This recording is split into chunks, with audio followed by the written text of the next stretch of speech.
کیا آپ جانتے ہیں کہ مولانا فضل الرحمان نے مولانا جھنگوی کے قتل کی ذمہ داری نواز شریف پر کیوں ڈالی تھی؟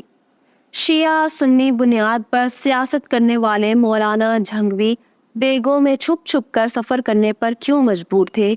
جنگ کے خونی حلقہ انتخاب سے مولانا حق نواز کب کیسے الیکشن دنگل میں اترے اور انہیں کتنے ووٹ پڑے؟ 80 کی دہائی میں پورے پاکستان میں ایک دبلے پتلے اور چھوٹے قد کے مولانا حق نواز جھنگوی نے کیسے حکومت کی ناک میں دم کر رکھا تھا۔ اور ہاں، وزیر اعظم بینظیر بھٹو کو آکسفورڈ میں ڈانس کرنے کا طعنہ دینے والے اور ان کی حکومت کا تختہ پلٹ کرنے کے لیے جدوجہد کرنے والے مولانا حق نواز جھنگوی کے قتل کے بعد محترمہ بینظیر بھٹو نے ان کے بارے میں کیا تعریفیں کی تھی۔ آج کی ویڈیو میں سپاہی صحابہ کے بانی مولانا حق نواز جھنگوی کے ایسے ہی 20 فیکٹس شیئر کیے جائیں گے جو ان کے ساتھ دفن ہو گئے۔ آپ دیکھ رہے ہیں الیکشن باکس اور میں ہوں کنزا فرمان۔ میرے انسٹا اکاؤنٹ کا لنک آپ کو ڈسکرپشن میں مل جائے گا۔ So let's begin. سیدہ عابدہ حسین اپنی کتاب پاور فیلئر میں لکھتی ہیں کہ مولانا حق نواز جھنگوی کی تنظیم سپاہی صحابہ سعودی عرب کی فنڈنگ سے چل رہی تھی، جبکہ اس کے مقابلے میں تحریک نفاذ فقہ جعفریہ کے علامہ ساجد نقوی کو ایران سے فنڈنگ ملتی تھی۔ مولانا جھنگوی اپنے علاقے کے سیال جاگیرداروں سے بہت زیادہ بیزار ہو چکے تھے اور انہیں آئے روز تھانوں، چوکیوں اور جیلوں میں قید کر لیا جاتا۔ وہ ایک روز اس قدر دل برداشتہ ہوئے کہ انہوں نے جلسے میں اپنے مخالف اور سابق ایم این اے نواب امان اللہ خان سیال کو مخاطب کرتے ہوئے کہا، تسی ایڈے بہادر سی تے رانجھے نال لڑ لینا سی۔ مولانا حق نواز جھنگوی زمانہ طالب علمی سے پاکستان میں چلنے والی تقریباً ہر مذہبی و سیاسی تحریک کا حصہ رہے۔ انہیں پہلی بار 1969 میں گرفتار کیا گیا جب وہ ایوب خان کے خلاف ایک بڑے مظاہرے میں شریک تھے۔ یاد رہے کہ وہ ان دنوں دارالعلوم کبیر والا خانے وال میں زیر تعلیم تھے۔ جب 1977 میں ہونے والی انتخابی دھاندلیوں کے بعد پی این اے والوں نے ذوالفقار علی بھٹو کے خلاف تحریک نظام مصطفیٰ چلائی تو اس میں بھی مولانا جھنگوی پیش تھے اور انہیں ایک بار پھر سے گرفتار کر کے جیل کا مہمان بنا لیا گیا۔ مولانا حق نواز نے 6 ستمبر 1985 کے روز اپنی مسجد میں بیٹھ کر شیخ حاکم علی اور یوسف مجاہد سمیت چند ساتھیوں پر مشتمل انجمن سپاہی صحابہ نام کے ایک مذہبی جماعت کی بنیاد رکھی۔ یاد رہے کہ سپاہی صحابہ کے نائب صدر شیخ حاکم علی 1993 میں ایم پی اے منتخب ہوئے تھے اور انہیں منظور وٹو نے اپنی کیبنٹ میں صوبائی وزیر بنایا تھا۔ مولانا حق نواز جھنگوی اپنی تقریروں میں موقع کی مناسبت سے شاعری کا استعمال کیا کرتے۔ وہ ایک جلسے میں اپنے مخالف فرقے سے کچھ یوں مخاطب ہوئے، وہ دن گئے جب ہر ایک ستم کو ادائے محبوب کہہ کے چپ تھے، اٹھی جو ہم پر کوئی اینٹ اب اگر تو اس کا پتھر جواب ہوگا۔ سکوتے صحرا میں بسنے والوں ذرا رتوں کا مزاج سمجھو، ابھی تو اتنی گھٹن بڑھے گی کہ سانس لینا عذاب ہوگا۔ مولانا حق نواز جھنگوی کا شمار اپنے دور کے جوشیلے مولویوں میں ہوا کرتا تھا۔ یہی وجہ تھی کہ ان پر پورے ملک میں بالعموم اور صوبہ پنجاب میں بالخصوص کئی مقدمات بنائے گئے۔ کبھی ان کے جلسوں پر پابندیاں لگائی جاتی، کبھی زبان بندی، تو کبھی ان پر 16 ایم پی او لگا دیا جاتا، تو کبھی گرفتار کر لیے جاتے۔ مولانا حق نواز جھنگوی پر ان گنت مقدمات درج تھے اور وہ 20 مرتبہ پابند سلاسل رہے۔ کئی بار ان پر قاتلانہ حملے بھی ہوئے، لیکن وہ ہمیشہ بچ نکلتے۔ وہ اپنی ہر تقریر کا اختتام اس شعر سے کرتے، فنا فی اللہ کی تہ میں بقا کا راز مضمر ہے، جسے مرنا نہیں آتا اسے جینا نہیں آتا۔ مولانا جھنگوی کے حوالے سے ایک دلچسپ واقعہ میں آپ کو سناتی چلوں کہ ان کے جلسے پر ڈپٹی کمشنر نے پابندی لگائی ہوئی تھی اور سارے علاقے کو سیل کر دیا گیا تھا کہ کسی طرح سے جنگ کا یہ فرقہ پرست مولوی جلسہ گاہ تک نہ پہنچ سکے۔ چونکہ مولانا صاحب دبلے پتلے اور چھوٹے قد کے تھے، لہٰذا وہ خالی دیگ میں چھپ کر بیٹھ گئے۔ جب اس دیگ کو جلسہ گاہ کے قریب لایا گیا تو مولانا صاحب دیگ سے برآمد ہوئے اور تقریر کرنے لگے اور پھر وہاں سے بچ نکلے۔ مولانا حق نواز جنگوی نے ضلع بہاولپور کے نواحی علاقے میں اپنے نظریاتی حریف رکن صوبائی اسمبلی میاں شاہ نواز پیرزادہ المعروف ڈبہ پیر کے علاقے میں تقریر کرنا تھی۔ مخالف نے چیلنج کر رکھا تھا کہ اگر مولوی حق نواز اس مرتبہ یہاں تقریر کرنے پہنچ آیا تو میں اپنی بیوی کو طلاق دے دوں گا۔ پورے علاقے میں پولیس گشت کر رہی تھی اور تمام راستے بند کر دیے گئے تھے۔ مولانا صاحب بھیس بدل کر پولیس والوں کو چکمہ دینے میں کامیاب ہو گئے اور سٹیج پر پہنچ جائے۔ جب وہ مائک پر آئے اور تقریر کرنے لگے تو مجمع سے آوازیں آنا شروع ہو گئی کہ طلاق ہو گئی، طلاق ہو گئی۔ مولانا نے پوچھا کہ عوام طلاق ہو گئی کے نعرے کیوں لگا رہی ہے، تو انہیں ساری کہانی سنائی گئی تو وہ بھی ہنسنے لگے۔ یاد رہے کہ میاں شاہ نواز پیرزادہ کو 1995 میں قتل کر دیا گیا تھا، جس پر مولانا اعظم طارق سمیت سپاہی صحابہ کی قیادت کو جیل بھی کاٹنا پڑی۔ واضح رہے کہ شاہ نواز پیرزادہ کے بیٹے میاں ریاض حسین پیرزادہ اس وقت مسلم لیگ نواز کے MNA ہیں۔ مولانا جنگوی اپنے اکابرین کی طرح عورت کی حکمرانی کو خلاف دین سمجھتے تھے۔ یہی وجہ تھی کہ ان کی توپوں کا رخ خاتون وزیر اعظم بینظیر بھٹو کی جانب تھا۔ وہ اپنی تقریروں میں محترمہ کے لیے انتہائی سخت زبان استعمال کرتے کہ جسے دہرانا یہاں مناسب نہ ہوگا۔ اپنی ایک تقریر میں ان کا کہنا تھا کہ بینظیر بھٹو کا تختہ الٹنا فرض عین ہے۔ 22 فروری 1990 کی ایک شام جب مولانا اپنے گھر سے باہر نکلے ہی تھے کہ ان پر ایک شخص نے اپنے ریوالور سے گولیاں چلانا شروع کر دی۔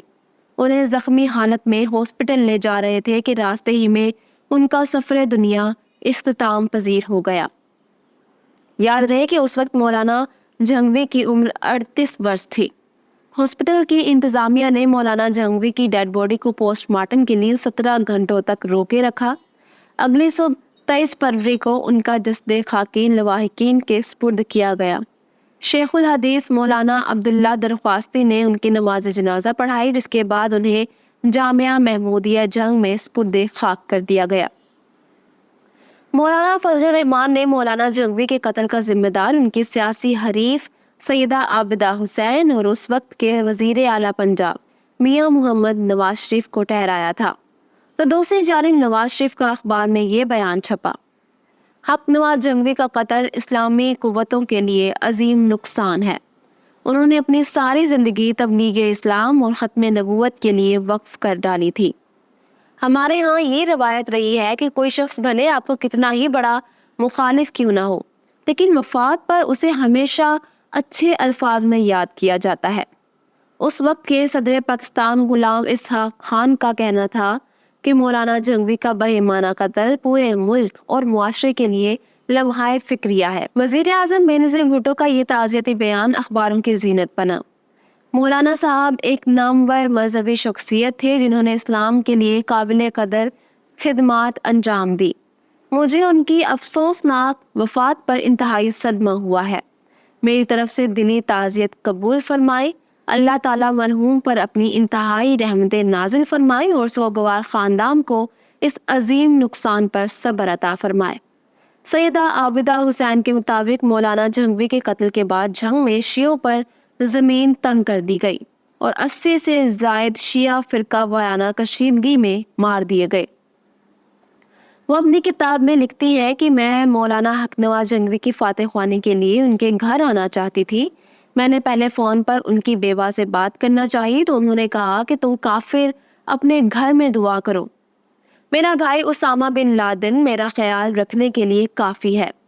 عابدہ حسین لکھتی ہے کہ میں نے اسامہ بن لادن کا نام پہلی بار مولانا حق نواز جنگوی کی بیوہ سے سنا تھا۔ مولانا حق نواز جنگوی کے اساتذہ میں علامہ دوست محمد قریشی، مولانا عبدالستار تونسوی، صوفی محمد سرور، مولانا عبد المجید لدھیانوی اور مولانا محمد صدیق جلندھری کے نام لیے جاتے ہیں، جبکہ شجاع آباد ملتان سے تعلق رکھنے والے مولانا عبداللہ بہلوی مولانا جنگوی کے پیر و مرشد تھے۔ مولانا جنگوی کی انتخابی سیاست کی بات کریں تو انہیں 1988 کے جنرل الیکشن میں جمعیت علماء اسلام نے قومی اسمبلی کا ٹکٹ دیا۔ NA 68 جنگ میں مولانا صاحب کا آزاد حیثیت سے الیکشن کانٹیسٹ کرنے والی سیدہ عابدہ حسین سے ٹکراؤ تھا۔ اپنے الیکشن کیمپین میں مولانا جنگوی کہا کرتے، میں شیعوں کو اعلان کافر کہتا رہا ہوں، میں اب الیکشن دنگل میں اتر چکا ہوں، لیکن میرا اب بھی وہی موقف ہے، لہٰذا میں اعلان کرتا ہوں کہ کوئی شیعہ مجھے ووٹ نہ دے۔ الیکشن کا نتیجہ آیا تو بیگم عابدہ کے 47,374 ووٹوں کے مد مقابل مولانا حق نواز کے بیلٹ باکس میں 38,995 ووٹ پڑے اور یوں وہ تقریباً 8,000 ووٹوں کے مارجن سے شکست کھا گئے۔ مولانا حق نواز جنگوی کے بعد بھی ان کی جماعت الیکشن لڑتی رہی۔ ان کے نام پر الیکشن جیت کر قومی اسمبلی تک پہنچنے والوں میں مولانا اظہار القاسمی اور مولانا اعظم طارق سر فہرست ہیں۔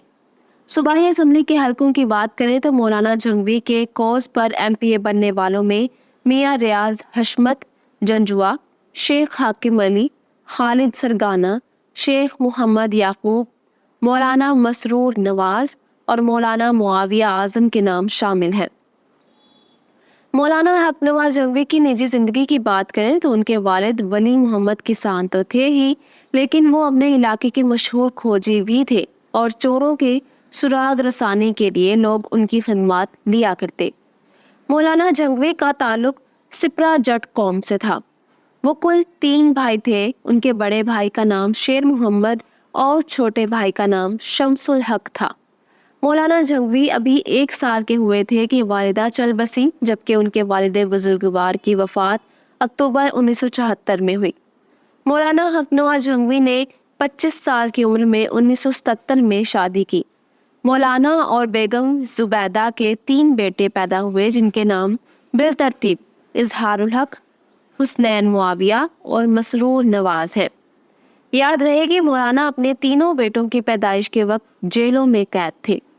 مولانا جنگوی کے بڑے بیٹے اظہار الحق کو زیادہ شہرت اس وقت ملی جب انہوں نے صرف 11 سال کی عمر میں لاہور مینار پاکستان پر ہزاروں لوگوں کے اجتماع سے خطاب کیا تھا۔ 1 ستمبر 2002 کے روز 23 سالہ مولانا اظہار الحق کو کراچی میں قتل کر دیا گیا۔ 4 دن بعد لاش کی شناخت ہوئی اور ان کے جسد خاکی کو کراچی سے جھنگ لایا گیا، جہاں 5 ستمبر کو انہیں اپنے والد کے پہلو میں دفن کر دیا گیا۔ مولانا حق نواز جنگوی کے دوسرے بیٹے حسنین نواز بزنس کے ساتھ ساتھ زراعت کے پیشے سے وابستہ ہیں۔ مولانا کے سب سے چھوٹے صاحبزادے مولانا مسرور نواز جنگوی ایک سیاسی اور سماجی شخصیت ہیں جو 2016 کے ضمنی الیکشن میں صوبائی اسمبلی کے رکن منتخب ہو چکے ہیں۔ مسرور جنگوی نے مسلم لیگ نواز، پیپلز پارٹی اور تحریک انصاف تینوں پارٹیوں کے امیدواروں کے مجموعی ووٹوں سے بھی زیادہ ووٹ حاصل کیے تھے۔ یاد رہے کہ 22 فروری 1990 میں جب مولانا حق نواز جنگوی کو قتل کیا گیا تو اس وقت مسرور نواز کی عمر صرف 2 سال تھی۔ آئی ہوپ آپ ہماری آج کی ویڈیو کو پسند کرتے ہوئے اپنے دوست احباب اور ہم خیال لوگوں تک شیئر کریں گے۔ علامہ احسان الہی ظہیر پر ایکسکلوسیو ڈاکیومنٹری دیکھنے کے لیے آپ یہاں اوپر کلک کر سکتے ہیں۔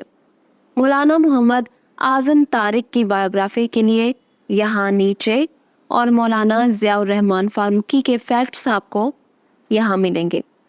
الیکشن واک سبسکرائب کرنے، ملتے ہیں کسی نئی ایپیسوڈ میں۔ اپنا خیال اور مجھے دعاؤں میں یاد رکھے۔ اللہ حافظ و ناصر۔